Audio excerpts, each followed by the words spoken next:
with it. Yes, get on with it! Oh, I am enjoying this scene. Get on with it!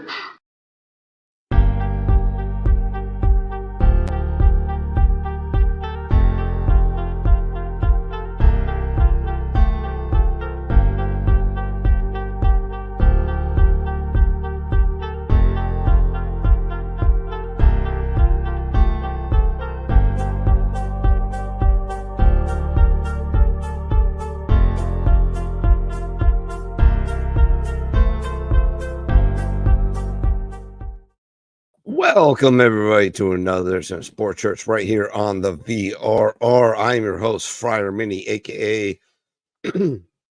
John Kermering, question mark. I'm a United States Marine Corps veteran. 2311 was my MOS, IOES. I'm a card carrying member of the E4 Mafia, allegedly, and one of the founding members and OG of the Veteran Revolt Radio Network. All right, we know you're all getting ready for the championship Sunday, so we're going to do a real short show, real quick. We're minus Pook, we're minus Stock, so Pop's going to hit some auto racing. I'm going to talk a little bit of baseball. We're going to hit the football and make our picks, and we're going to call a day, make some nachos, grab a beer, and watch some awesome football. So stay with us until then, and then remember, share us out wherever you can. We're live on Rumble, YouTube, X, formerly known as Twitter, and Facebook. Without further ado, my co-host is Pops. We call him Pops because he's my Pops. He's been in the auto racing industry for over 50 years, so he knows what he's talking about. Without further ado, the one and only Reverend Pops. Hey, good afternoon, everyone. I've been around auto racing so long, I can't remember what the hell was going on. But anyway. Yeah, you were there when they transitioned from horses to combustion engines, right? Yeah, unreal. But anyway, we got some good racing this weekend with the Rolex 24 going on, and we should have results very, very shortly. So awesome. It ends at the 30-minute mark. So we got another 18 minutes until the end of the race. So what is the key to that? And, you know, I watched a really neat series. I think it was on Amazon Prime called Le Mans. And it was all about the 24 hours, and it wasn't just about the race. And it had a lot of like people interest stories of how it's funny that you can set up in a tent outside of Le Mans and have your little hot hatchback, and the guy and his wife next to you are in a Bugatti in the tent next to you. It's a very weird European eclectic kind of thing. But what is it? What is the key to these endurance races in Le Mans? I mean, that's where automakers go to make their bones, right? It's all crack. Yeah. The General Motors president, general manager is at this race, along with not Edsel Ford. I don't remember what the Ford dude is, but anyway, he's there. So I mean, you know, when you bring in chairman of the boards. To attend the race, it's pretty awesome. So America's getting back into yeah, I mean Ford got back into it a couple of years ago. Remember they went over and knocked the shit out of everybody with their GT40 replacement. Right. And Chevrolet has got their Corvettes. They're not sponsoring Corvettes this year. Those are all customer cars, which means they sold the cars to somebody to race, but they got 4 of them in this race, and they're basically sponsoring the Cadillac entries. So it's interesting to see how that's going on. So I mean, it's neat. It's all about it's again, you know, race on Sunday, sell on Monday, and they got their most expensive things, the Cadillac and Corvette. There's no Chevrolet more expensive than the Corvette. And there's no more expensive Cadillac than the ones that they're racing. So it's a money making operation for them, and they go all out on getting the team. I was just looking at it. The Cadillac run by Chip Ganassi. He's got Sebastian Bourdais, Renger van der Zande, and Scott Dixon and Alex Palou as the drivers. Now, I mean, you know, you talk about top name talent.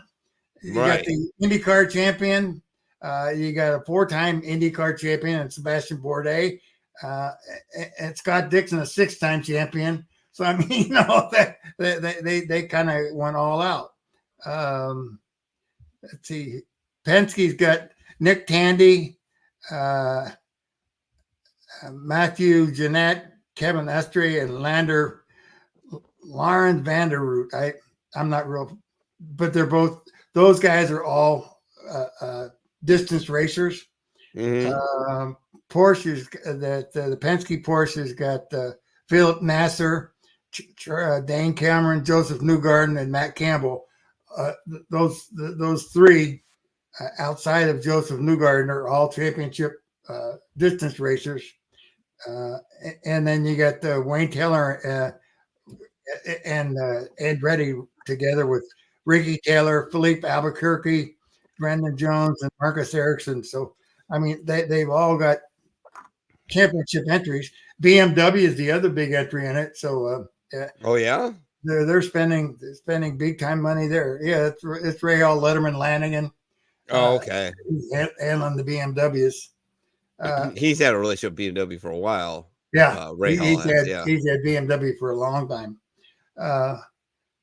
So I mean, they've gone all out. Right.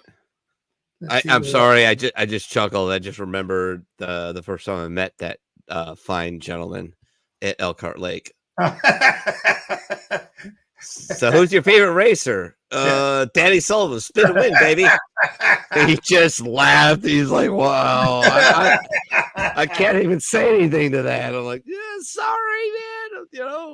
It's pretty cool. But yeah, every time I hear his name, that my brain goes right to that. It's so funny. Well, see, and I got the other side of it. I had a studio interview with them right after he announced his team. He took over. Oh God, I can't think of his name. But anyway, he bought out a team, and my interview started out with, "What the hell are you doing? Here you are, an IndyCar champion, a 2-time IndyCar Series champion. Yeah, and now you're buying a team that has been in last place for the last 3 years. What the hell are you thinking you're doing?" He said, "You're waiting to see." 2 years later, he won the championship. So yeah, well, I mean, nowhere else to go but up, right?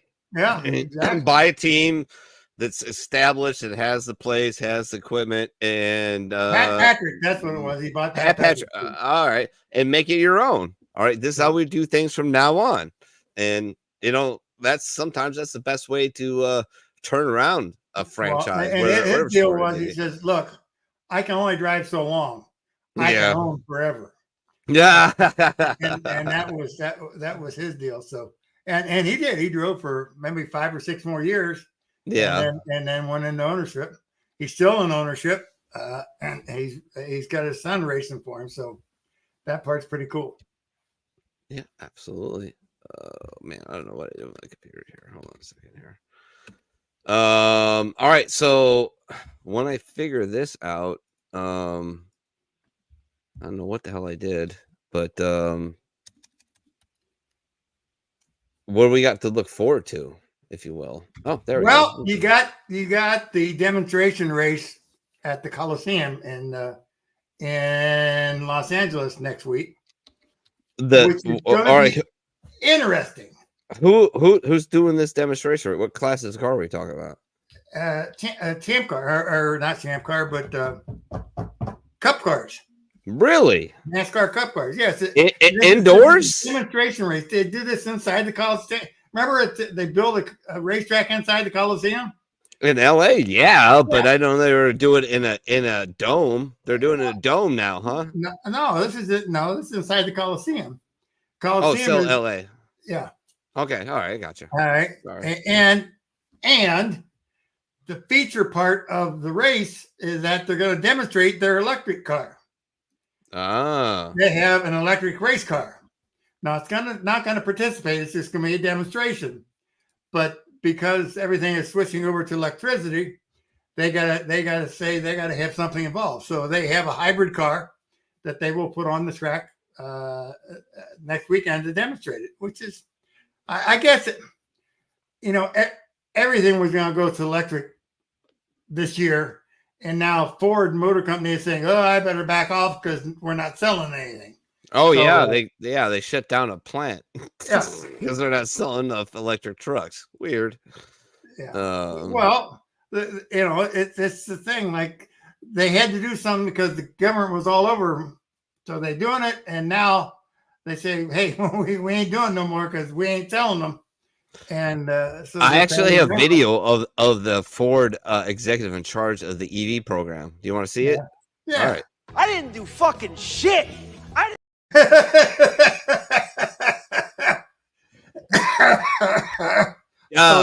Okay. Yeah. I didn't do shit, man. You told me to. I didn't do nothing. Can I still get my company car and my, and all that? Yeah. Oh God, what a joke. I have no problem with it eventually going there, but they have two huge problems. One, batteries suck in cold, and two, if a pellet hits your battery pack, at best you're out $25,000. At worst, it burns through every cell and torches your car. Yeah. So maybe work on that a little bit, and we'll talk to us in 25 years. They're spending, I don't know how many billions of dollars building this battery plant down here. Oh, yeah. And the other battery plant that they're putting up in Michigan is being stopped because it's a Chinese company that's behind it. Oh, you know where those Chinese get all those rare earth metals? Yeah. The Congo with child slavery. Yeah. So, yeah, good for you, people. Be eco-friendly. The county that this plant is being built in just kicked out every member of their council. Nice. Said, you guys are not looking out for us. Goodbye. And they completely got rid of every member of the council. I like it. Yeah. So, but that again, we're still 5 years away from this plant being completed down here. Right. So it's still a long-term deal. But this plant is not a Japanese plant or Chinese plant. This is strictly an American deal. So we'll wait and see what comes of it. But the fact that Ford is backing away from it, that may have something to do with how fast this gets turned down. Right. All right. What else we got? I did promise, Pops, we do a virtual lap around Daytona. I wanted to do Le Mans, aka Cirque du Sarthe, or Sarthe. I don't know. I'm not French, so I can't do it properly, and I apologize to that beautiful people in that beautiful track. But we're gonna do a virtual lap with Cooper McNeil around the Daytona International Speedway that they run, and currently about to finish the 24 hours of Daytona, basically the warm up for teams and manufacturers for the 24-hour Le Mans, which has been and probably will forever be the premier endurance race. Here we go.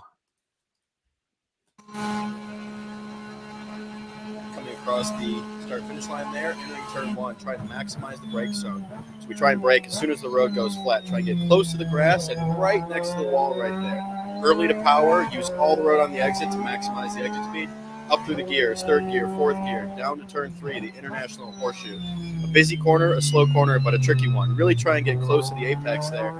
Again, use all the road on the exit, even this little bit of yellow curve on the exit to maximize the exit speed. Here we are coming up to the kink. In the right conditions, this should be flat, but for right now, in these conditions, it was a little bit of a lift.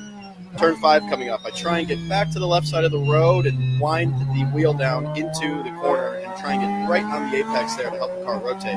Again, maximize the exit, use all the road in the exit. Turn 6 here, a tricky corner, but a very important one leading onto a long straightaway here at Daytona. Really try and get early to power, use all the road in the exit, get really close to the wall there, and just drive the car back down to the yellow line because that's the actual shortest distance around the oval. So here I am just checking parameters, temperatures, pressures, making sure everything's good, checking my mirrors to look for traffic, get close to the wall here as soon as the road goes flat, entering the bus stop here, we brake just past the 2, wind the wheel down, use all the curb on the entry there, and try and get early to power here. Again, the exit is extremely important because you're going on this long straightaway at Daytona. going up through the gears, 4th gear, 5th gear, 6th gear, looking at my mirrors, making sure everything's good, making sure everything feels good, sounds good. It's a long 24-hour race, so we try and make sure all of our parameters are solid throughout the entire run. It was a quick lap, a short lap, but a busy lap here at Daytona International Speedway. Do you see that rear mirror he's got? Yeah, I did notice that. Looking out the back. Yeah. I mean, and that's hard to believe because that is a very quick vehicle, and yet they just blow by him. The prototypes just do a number on him. Oh, it's awesome, man. I love those guys. You know, every guy likes to get in his car and get on a little bit. I am no different. But man, just marvel at what they do. And I've told the story before. I think Dad will get a big kick out of it. When I was racing the last PS4 Gran Turismo video game, and I could not, just for the life of me, even qualify in an F1 car in virtual racing at Monaco. I just couldn't do it. I just couldn't figure out like 3 turns in that track. Couldn't do it. It is by far, in my opinion, the most technical track in F1. Well, it's also it is. You have to go slow to go fast. Well, and here's a segue that Pops didn't know he was doing. So I went and looked at YouTube and looked at videos, and I came across a couple of videos of Jackie Stewart, Jackie Stewart, talking about Monaco, and watched some of his runs, and then listen to him talk about how you run Monaco. And he said you have to run it smooth. You pick your points. There's no picking up speed anywhere on that track. There's only losing speed. Yep. So you just gotta run smooth. Don't worry about cutting that corner too hard or getting off it. Just run it smooth and you'll crush it. And one time only on PS4 online, I set the record for Côte d'Azur. About 15 minutes after I watched that video, it got beat like an hour later. But still, I was like, oh, I get it, because it makes you want to be aggressive. There's so much of that track, it makes you want to be aggressive. Well, because it's it's easy to be jerky. Yeah, it's hard to be smooth. Yeah, and that's what it is. It just be smooth and which is not an easy thing for me. I'm not a very patient person. Well, that's it, because you're going so slow, so you want to give it all the throttle you can, and that kicks your ass end out all the time, so it slows you down. You got to go slow to get the overall speed up, and so it's so weird that way. Yeah, well, the hardest part of the track is actually, I think, the last like 5 turns.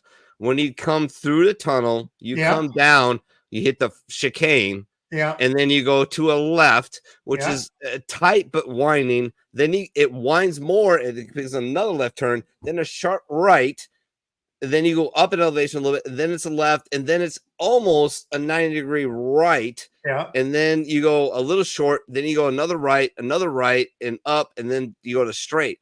And that is the hardest section of the track by far. If you can nail that section, you're crushing it. You're going to crush Le Mans or Monaco. But yeah. All right. Real quick, I want to show you guys a little bit of baseball stuff. It's pretty funny. Pops asked me, what's the Cubs been doing? Not a hell of a lot. They did sign a very good pitcher from Japan, and he hammed it up for the cameras. He completely handed it up. Shota Imagaga. I love this guy already. Just a funny guy. You can't say his name. I can say it. Say his name. Shota Imagaga. Say it 3 times fast. Go ahead. 3 times fast. No. All right, that's unfair, and stop doing that. No. I don't know if anybody can, but this guy's hilarious. He's basically brought in to replace Marcus Stroman, who went to the Evil Empire, aka the New York Yankees. And good luck to Marcus. He had a couple of good years here in Chicago, and he gave it all. It was always cool to watch him pitch. I love guys. I love pitchers whether or not they're the ace or not. I love guys that get up on the mound, dig in, and just throw everything they have into the game and show passion. Yeah. I love that. It means you're giving it all. And that's all I ask of you. We're paying you a lot of money. Just let me know that you're putting everything in there, you know. But here is Shoto Imagaga at his press conference introduction as a part of Chicago Cubs. On a side note, Cody Bellinger is still a free agent for some odd and unknown reason. I guess Scott Boras isn't the greatest agent in the world sometimes.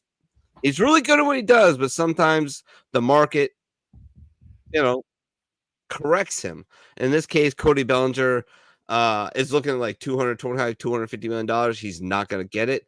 His best thing to do, Cody, if you're listening, or if somebody will tag you in this, take a 5-year deal, take $200 million from the Cubs, and maybe have 4 or 5 years of just amazing baseball and become a Hall of Famer, because Cubs Nation has a lot of power and pull on that. Also, why take a 5-year deal? Why would he not take a 2 or a 3-year deal? And with the idea that he has another good season, he can. Well, it's that's where he wants to be.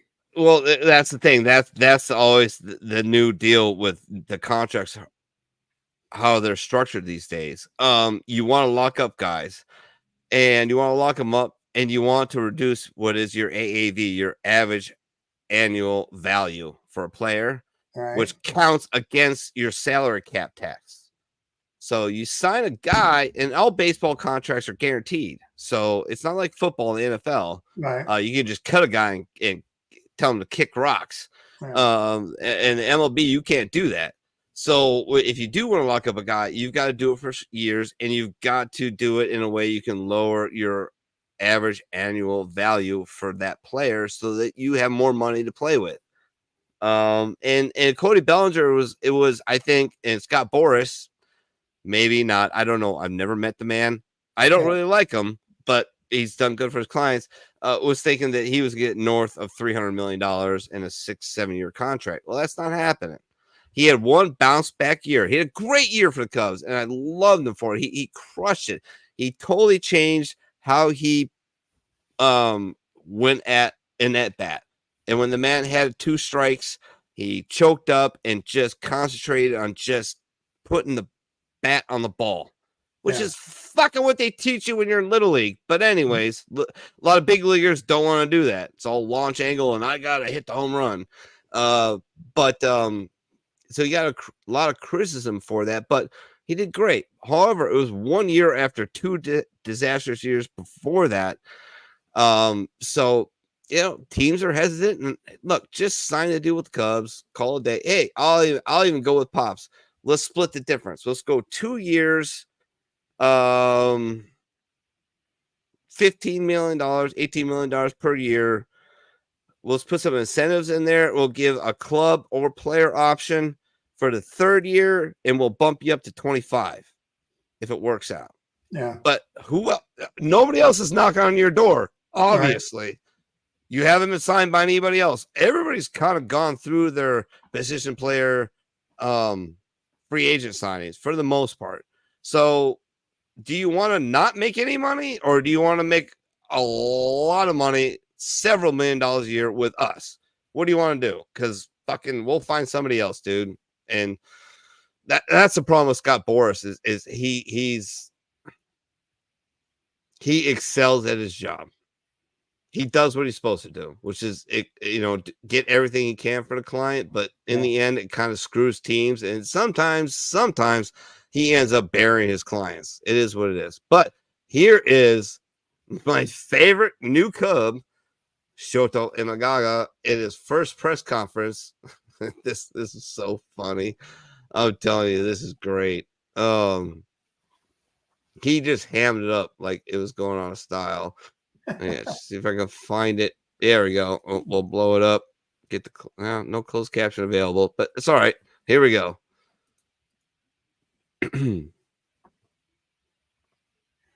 Shota Imagaga. Chicago. Hey, Chicago. What do you say?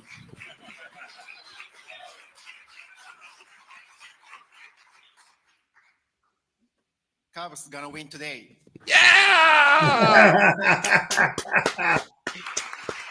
I'm very happy to be here and be a Cub. I'm very excited to pitch at Degree Field.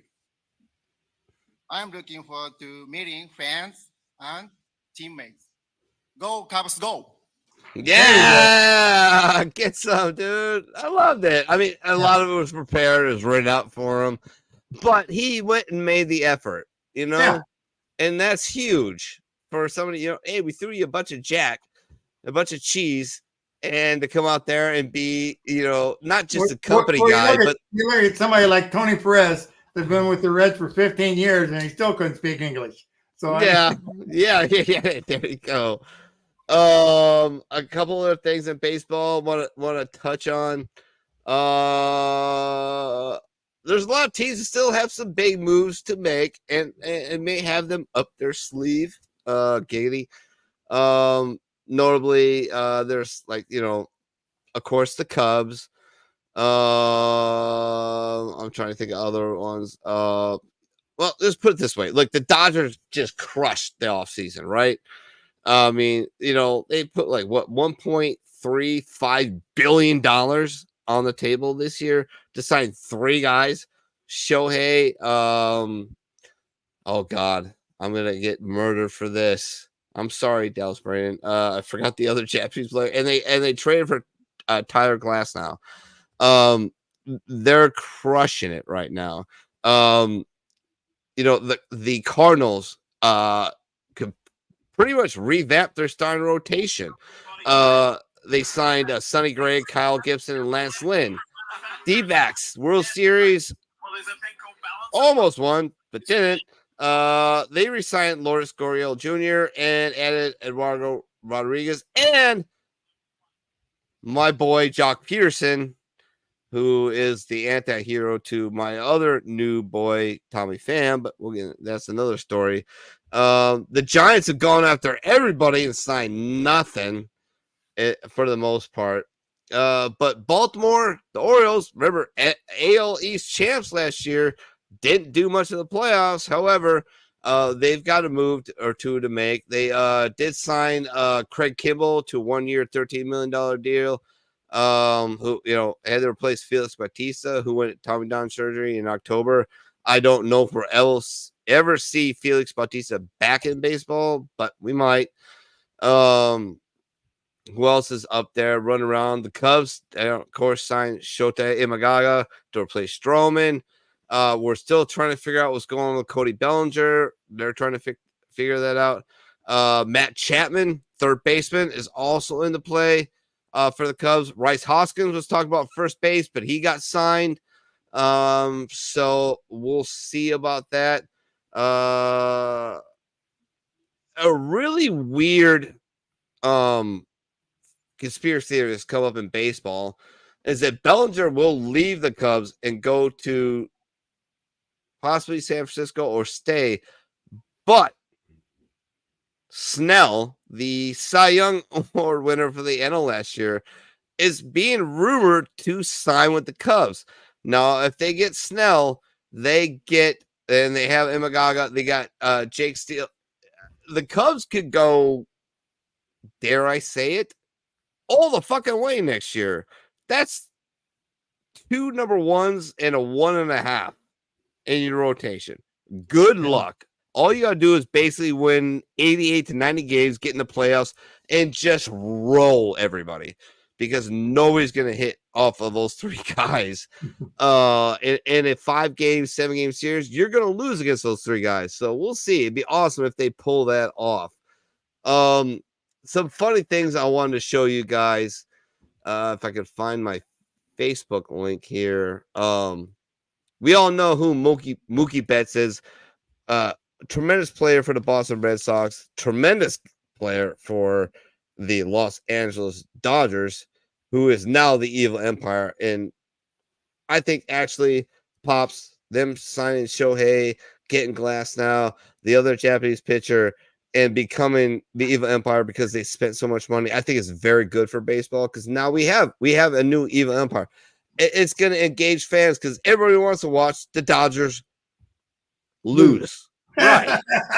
We're going to root against the Dodgers. And by the way, they just hijacked the entire country of Japan. If you know anything about Japan, they take baseball like we take, warfare, maybe, question mark. I don't know. They go insane for baseball. It is a completely obsessive game over there. It is. They go insane about any sports hero. Yeah. They just go nuts when I don't care whether it's Takuma Sato when he won the Indianapolis 500. He was like a god. Yeah. Oh yeah. Yeah. They love it. They are absolutely bananas over sports heroes. So Mookie Betts, who's played pretty much every position on the field, but last year he played shortstop, little second base, little right field, little left field.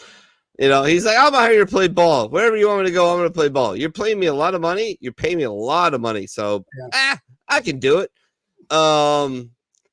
This is Mookie Betts, and I found this, and I thought about Pops as soon as I saw it. So you're going to enjoy the shit out of this, Pops. I'm telling you.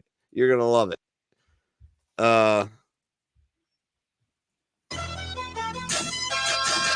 Here's a man that... Sorry. Here's a man that has just...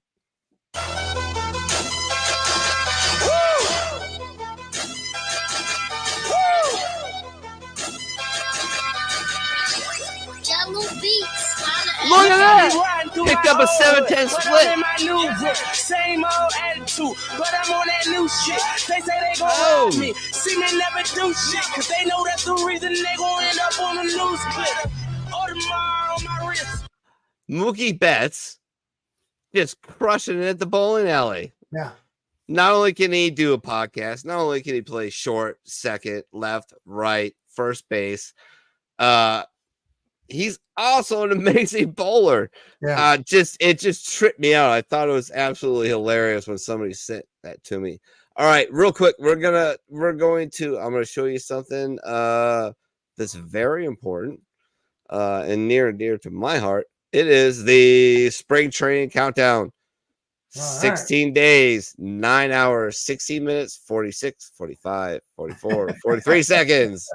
So there we go. Not too far away. Basically just 2 weeks away, ladies and gentlemen, from the start of baseball. I would love to be out in Phoenix and go to the Reds training camp and just watch that. That would be so neat to see. Oh, absolutely. I totally agree.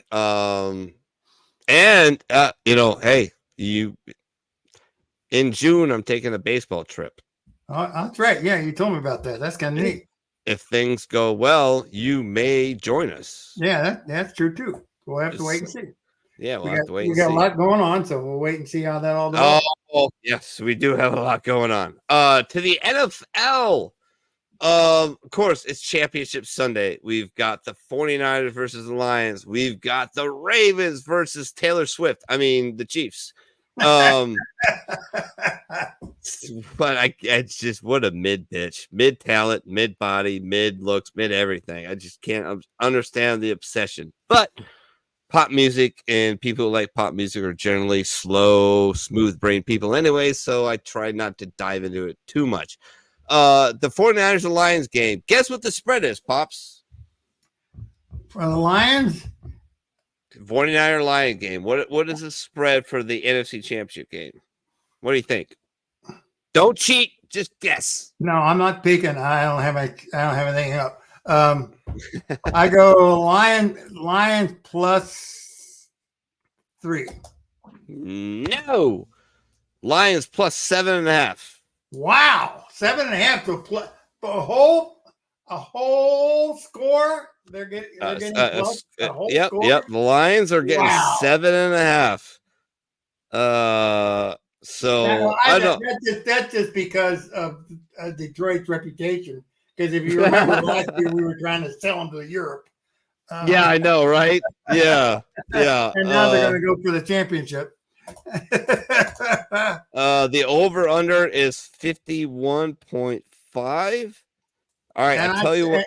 With those two teams, I don't see the Lions scoring 24 points. So yeah, I'm taking the under. Yeah. And I'm taking the Niners to cover.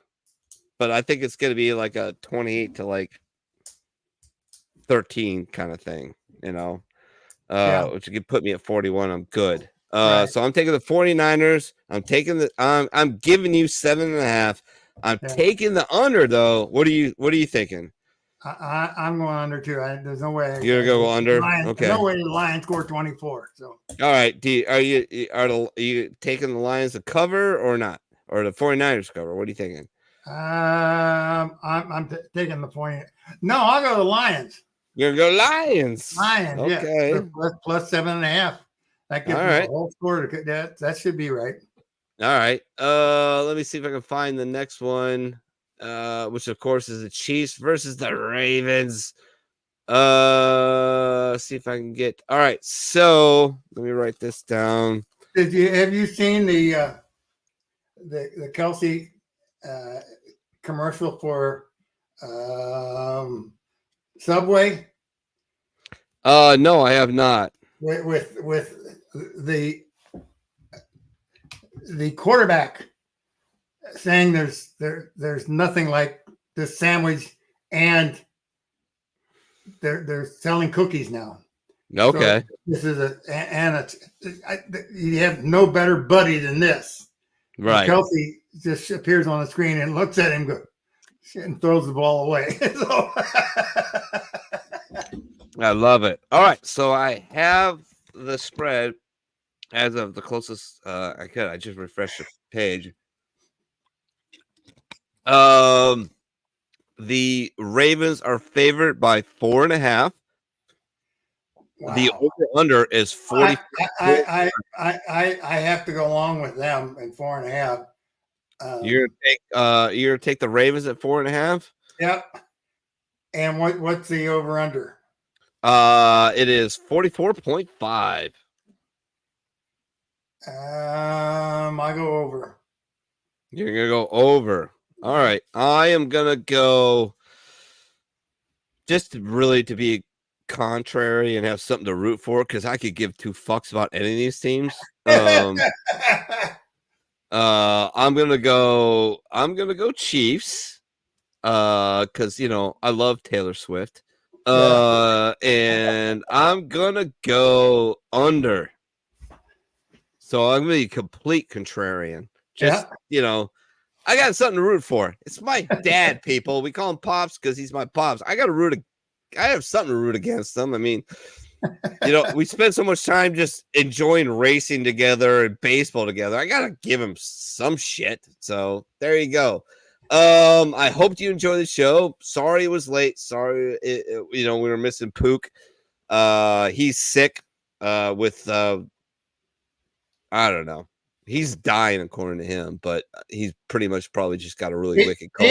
He probably heard the announcement that Rebel Bourbon was now sponsoring Kyle Busch, and he decided to celebrate. He might have done that. That's a good point. He might have done that. And Rebel Bourbon. Well, you do a number on you. It's only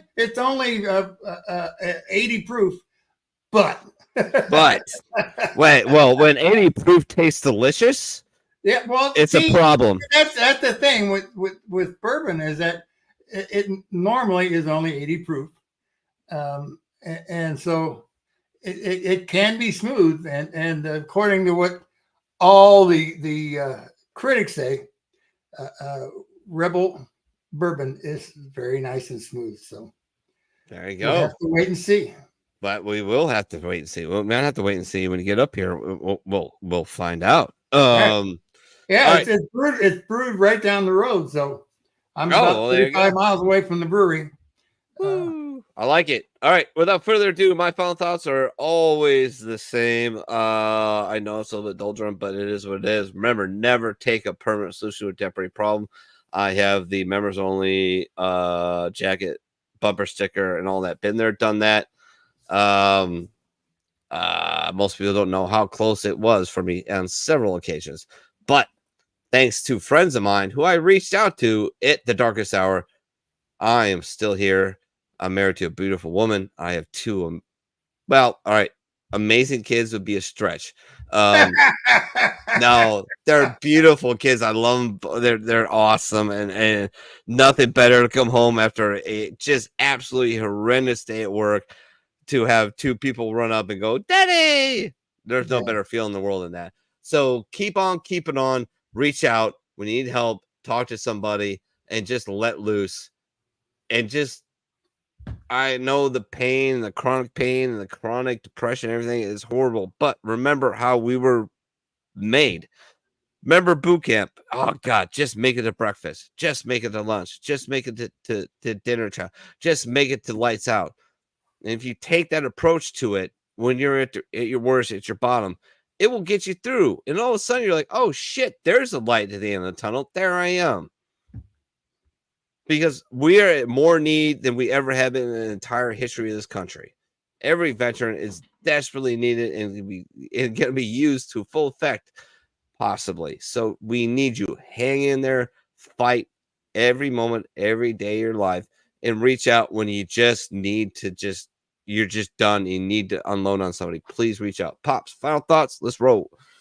Yeah, I guess the whole deal is that there's no reason to give up. We need your help. We need you because you're part of the good people, and because some bad things happen, we can overcome those and we can get beyond them and keep going. It's freaky. I mean, I lost a high school sweetheart less than a month ago, and some weird stuff has been going on in my head and that. But the thing is that we had such a great time together. You can think about the good times and the good fun times we had, and say, they were there for a reason, and somehow else is going to happen again. So don't give up. Take the next step. It's the best way to do it.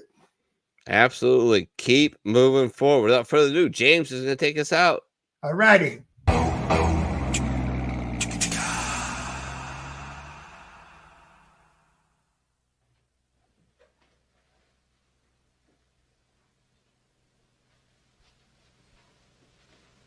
You're still here?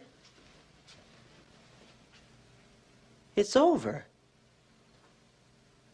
Go home.